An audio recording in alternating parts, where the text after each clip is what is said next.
এই ম্যাচে penalty miss করেছি, খুব বাজে শট মেরেছি। ভাগ্য ভালো, শেষ পর্যন্ত জিতেছি, আর সেটাই গুরুত্বপূর্ণ। অস্ট্রিয়ার সঙ্গে ম্যাচটা কঠিন ছিল, খুব কঠিন লড়াই হয়েছে।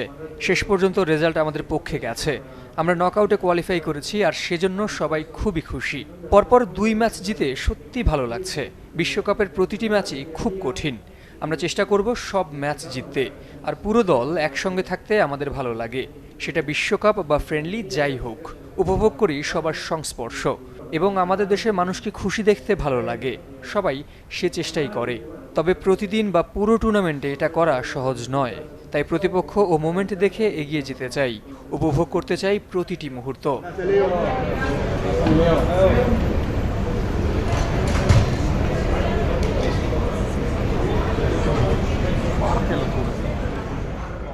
কোলগেট ম্যাক্স ফ্রেশে আছে আইসি কুলিং ক্রিস্টালস, যা দেয় ম্যাক্সিমাম ফ্রেশনেস সহ কোলগেট ম্যাক্স ফ্রেশ।